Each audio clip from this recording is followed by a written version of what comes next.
High, কেমন আছো বন্ধুরা? আমি প্রসেনজিৎ আবারও চলে এসেছি নতুন একটি ইনফরমেটিভ ভিডিও নিয়ে। আজকের ভিডিওর মূল বিষয় বস্তু হলো গাজন উৎসব। হ্যাঁ বন্ধুরা, ঠিকই শুনেছেন, গাজন উৎসব, যার একটি অন্য নামও আছে। অনেকে এই উৎসবকে শিব গাজনও বলে থাকেন। বিশেষ তাৎপর্যপূর্ণ উৎসবটি মূলত ভগবান শিব ও মা হরকালীর বিবাহ। চৈত্র সংক্রান্তি বা চৈত্র মাসের শেষ দিন, বাংলা মাসের সর্বশেষ দিনটিকে সংক্রান্তির দিন বলা হয়। একটা সময় বাংলায় প্রতিটি ঋতুরই সংক্রান্তির দিনটি উৎসবের আমেজে পালন করা বাঙালি, কিন্তু কালের বিবর্তনে সবই হারিয়ে গেছে। গাজন উৎসব মূলত একটি হিন্দু ধর্মীয় লোক উৎসব। এটি ভারতবর্ষের পশ্চিমবঙ্গে ও বাংলাদেশে ধুমধাম করে পালিত হয়। এক এক জায়গায় এই উৎসবের এক এক নাম। মালদহে এটিকে গম্ভীরা বলা হলেও জলপাইগুড়িতে গম্ভীরা বলা হয়। চৈত্র মাসের শেষ সপ্তাহ জুড়ে সন্ন্যাসী বা ভক্তদের মাধ্যমে শিবের গাজন অনুষ্ঠিত। চৈত্র সংক্রান্তিতে চড়ক পূজার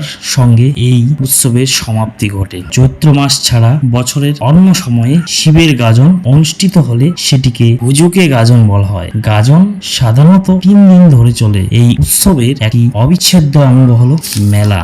গাজনের সন্ন্যাসীরা বা ভক্তরা নিজেদের শরীরকে বিভিন্ন উপায়ে যন্ত্রণা দিয়ে কৃচ্ছ সাধনের মাধ্যমে ইষ্ট দেবতাকে সন্তোষ প্রদানের চেষ্টা করেন। গাজন উপলক্ষে তারা শোভাযাত্রা সহকারে দেবতার মন্দিরে যান। শিবের গাজন কেউ শিব, কেউ গৌরী, আবার কেউ নন্দী দৈত্য দানব সেজে নৃত্য করে থাকে। এবার তোমাদের মনে প্রশ্ন আসতেই পারে, উৎসবটির নাম গাজন কেন হলো? তো আসুন জেনে নেওয়া যাক।